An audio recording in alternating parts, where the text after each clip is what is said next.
हम नहीं चाहते लेकिन फिर भी हमारे मन में गंदे ख्याल आते रहते हैं। लेकिन क्यों? मन हमारा सबसे बड़ा मित्र है और मन ही हमारा सबसे बड़ा शत्रु है। जब हम अपने मन के अनुसार चलते हैं तो मन हमें भटका देता है, और जब हम मन को संतुलित कर लेते हैं तो हमें जीवन में सब कुछ मिल जाता है।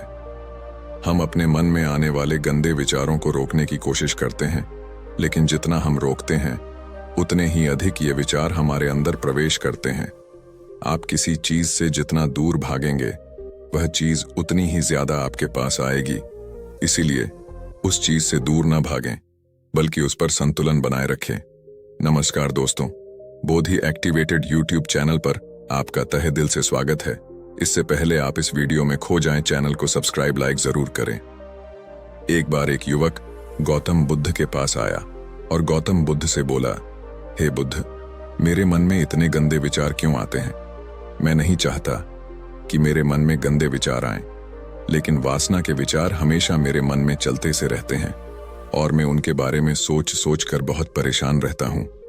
ये सब सोचने में मेरी ऊर्जा और समय बर्बाद होता है और इन्हीं सब विचारों के कारण मैं कभी कभी शांत नहीं रह पाता और हमेशा महिलाओं को देखकर मोहित हो जाता हूं, खुद को रोक नहीं पाते। बुद्ध मुस्कुराए और उन्होंने उस युवक से पूछा, क्या तुम जानते हो कि यह वासना क्या है?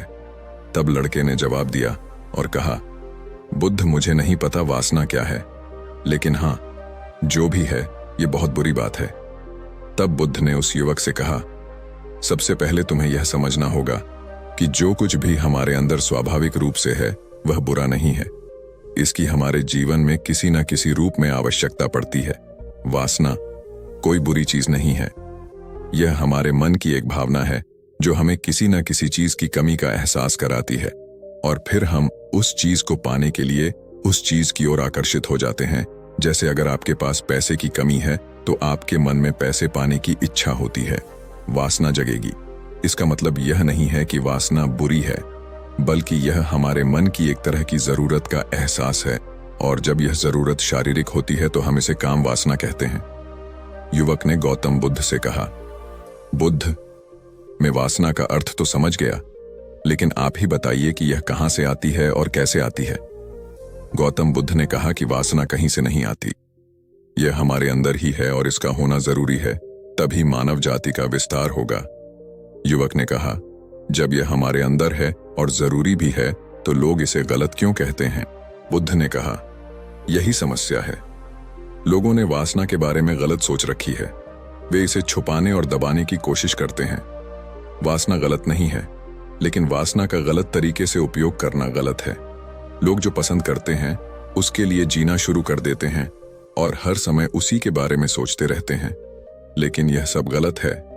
बुद्ध ने युवक से कहा, क्या तुम्हें पता है कि जानवर भी सेक्स करते हैं? युवक ने उत्तर दिया, हाँ बुद्ध, जानवरों में भी वासना होती है, क्योंकि जानवर भी अपनी पीढ़ी को आगे ले जाएंगे।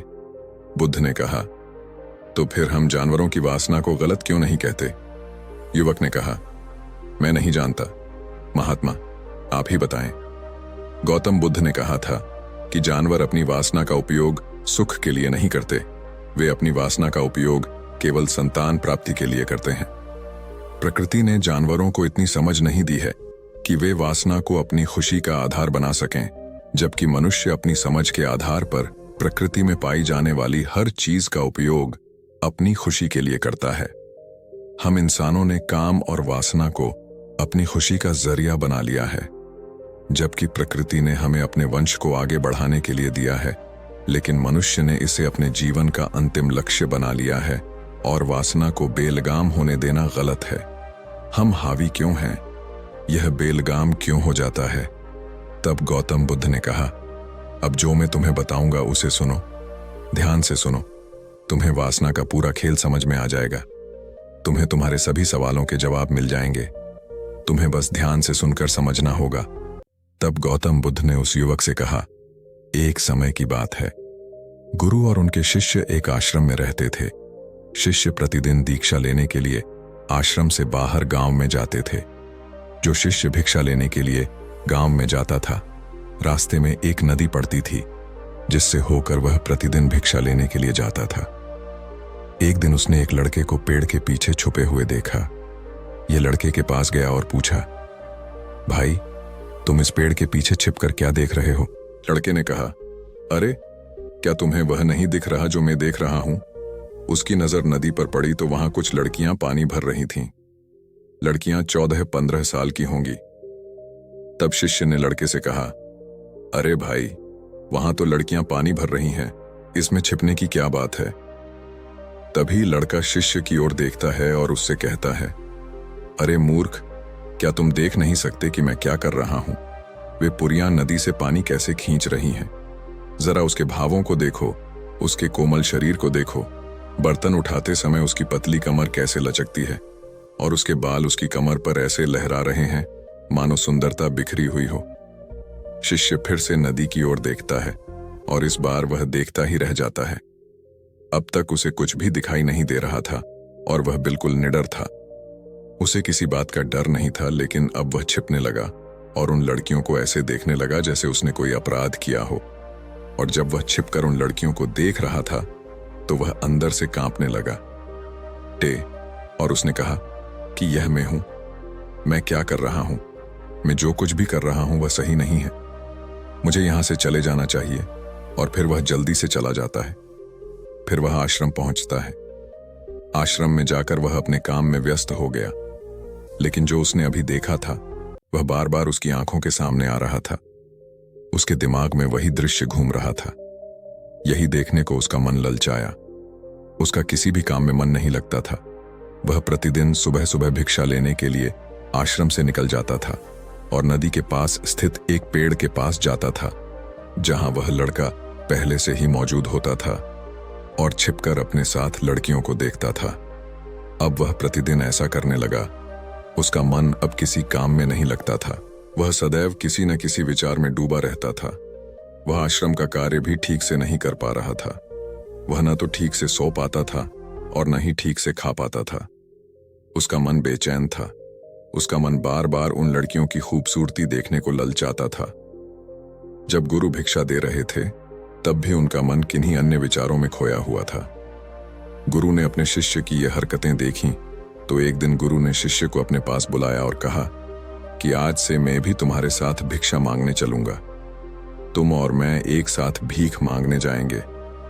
तभी शिष्य ने गुरु को मना करते हुए कहा कि नहीं गुरुदेव, आप क्यों परेशान हो रहे हैं, मैं ही ठीक से भीख मांग सकता हूं। गुरु ने शिष्य से कहा, ठीक है, तुम अकेले ही भिक्षा मांगने जाओ।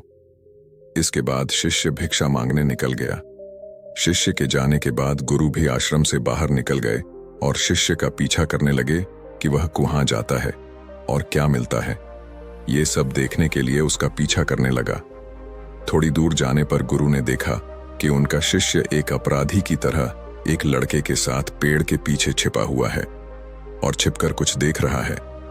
गुरु भी अपने शिष्य के पीछे यह देखने के लिए खड़े हो गए कि उनका शिष्य क्या देख रहा है, जिसके लिए वह अपराधियों की तरह पेड़ के पीछे छिपा हुआ है। गुरु ने देखा कि उनका शिष्य पेड़ के पीछे छिपकर उन लड़कियों को देख रहा है जो नदी से पानी ले रही थीं।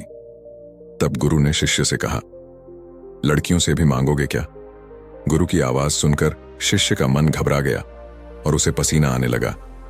वह ऐसे कौप रहा था जैसे किसी चोर को पकड़ते समय उसने रंगे हाथ पकड़ लिया हो। उनकी हालत खराब हो गई। वह कुछ भी बोलने में असमर्थ था। शिष्य के साथ जो लड़का था वह भाग गया, जिससे शिष्य और भी घबरा गया। उसके मुंह से केवल कुछ टूटे फूटे शब्द ही निकल रहे थे। वह अपने अध्यापक से आंख मिलाने का भी साहस नहीं कर पाता था। गुरु ने शिष्य की ओर देखकर कहा, मेरा शिष्य निडर है, वह किसी चीज से नहीं डरता, लेकिन यह क्या है? तुम डर के मारे कहां रह रहे हो?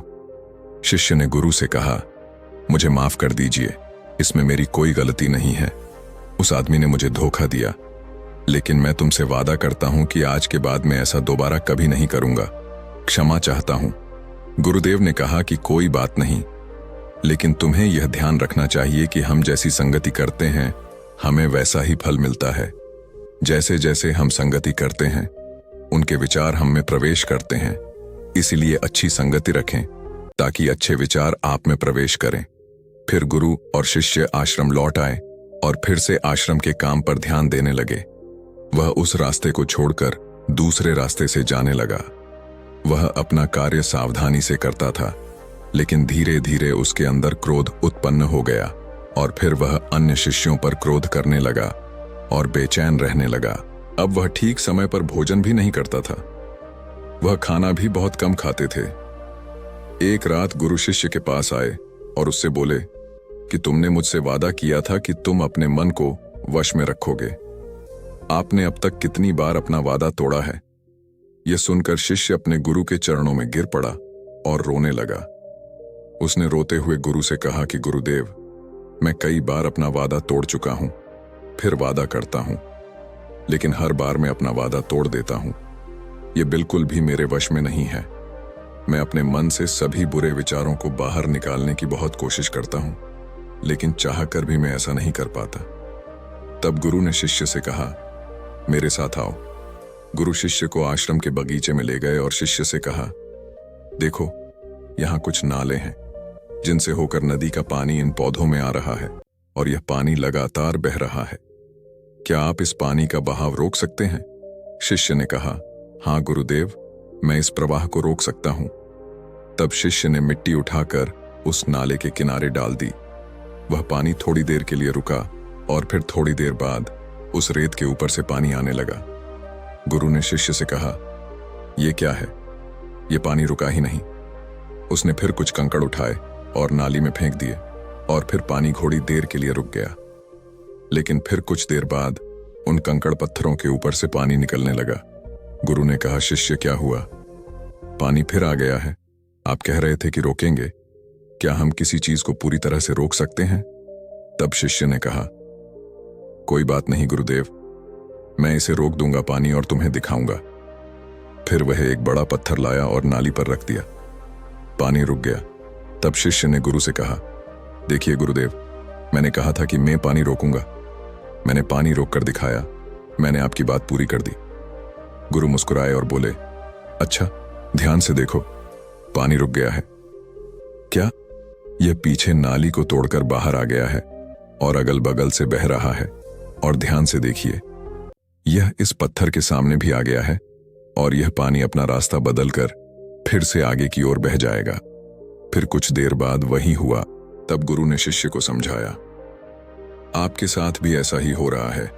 आप बार बार प्रयास कर रहे हैं और अधिक प्रयास कर रहे हैं, लेकिन हर बार आपका प्रयास टूट रहा है और टूटता ही रहेगा। यह पत्थर तुम्हारा पुरुषार्थ है और यह जल तुम्हारा विचार है। चाहे आप कितना भी बड़ा पत्थर रख दो, पानी अपना रास्ता ढूंढ ही लेगा। यह देखकर शिष्य ने पूछा, हे गुरुदेव, क्या कोई रास्ता नहीं है जिससे मैं गंदे विचारों से बाहर निकल सकूं? गुरु ने कहा, एक रास्ता है। यह पानी जिस नदी से आ रहा है, आप केवल वहां से इस पानी का मार्ग बदल सकते हैं। गुरु शिष्य को एक नदी के पास ले गए जहां से पानी उस बगीचे में आ रहा था। गुरु ने शिष्य से कहा, इस नदी से पानी जा रहा है जहां से बगीचे में पानी जा रहा है। अगर हम उसका रास्ता रोक दें तो क्या हम पानी नहीं रोक सकते? शिष्य ने कहा, हाँ गुरुदेव, ऐसा अवश्य हो सकता है। मैं यहां से इस पानी को बंद कर देता हूं, फिर सामने नाली में पानी नहीं जाएगा और फिर बगीचे में पानी नहीं जाएगा। तब गुरु ने कहा, शिष्य, यदि बगीचे में पानी ही नहीं रहेगा तो पेड़ पौधों को पानी कहां से मिलेगा? उन पेड़ पौधों को पानी की जरूरत होती है। तब शिष्य ने सोचा और कहा, यह बात मेरे दिमाग में कभी नहीं आई। इस पानी का बगीचे में जाना भी जरूरी है। गुरु ने कहा, और उनमें से कुछ पेड़ पौधे ऐसे भी हैं जिन्हें रोजाना पानी की जरूरत होती है।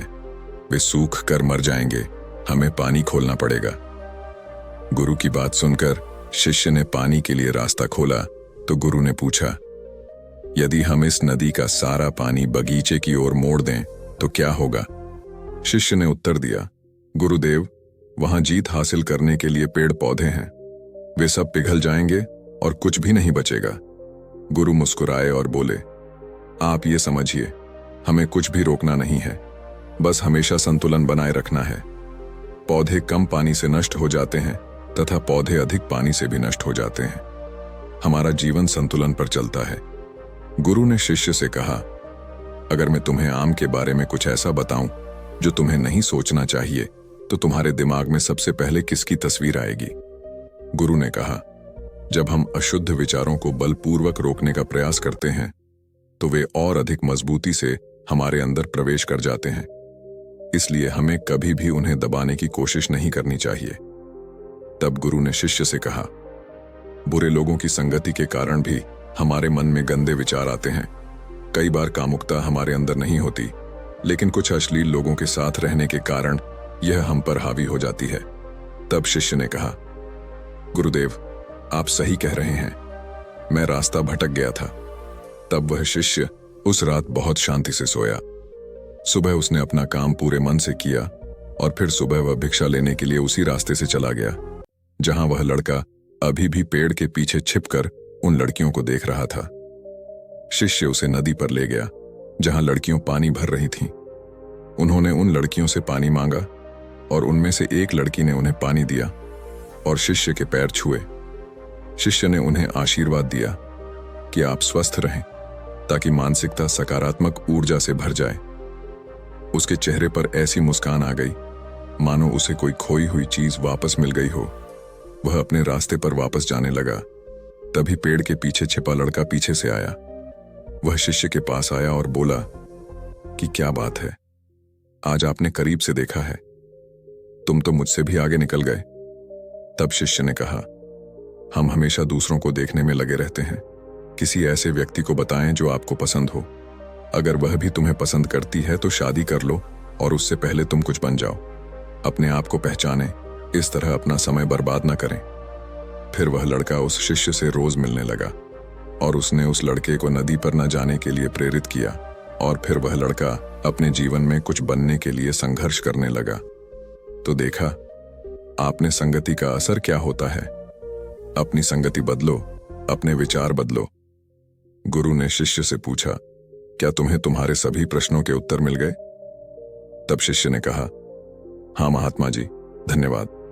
तब गुरु ने शिष्य से कहा कि जब तुम्हारे मन में गंदे विचार आए तो खुद को दोषी मत मानना। यह शरीर है और यह सब इसने हजारों वर्षों से सीखा है। यह सिर्फ आपके सोचने या शपथ लेने से टूटने वाला नहीं है, बल्कि आपके पास वह शक्ति है, वह ऊर्जा है जिसका आपको संतुलन में उपयोग करना है। आप एक जीवित ऊर्जा हैं जो कुछ भी अनुभव करने के लिए स्वतंत्र है। इसलिए आप स्वयं को जानते हैं। इस कहानी से हमें यह सीख मिलती है कि हमारे विचार बहुत महत्वपूर्ण हैं। हमारे विचार ही हमारे भविष्य की दिशा तय करते हैं। हमें अपने मन में पूरी ताकत से सकारात्मक विचारों को अपनाना चाहिए ताकि हम सही दिशा में आगे बढ़ सकें। उम्मीद करता हूं कि यह वीडियो आपको पसंद आया होगा। कमेंट में नमो बुद्धा जरूर लिखें और चैनल को सब्सक्राइब, लाइक और अपने दोस्तों के साथ शेयर भी करें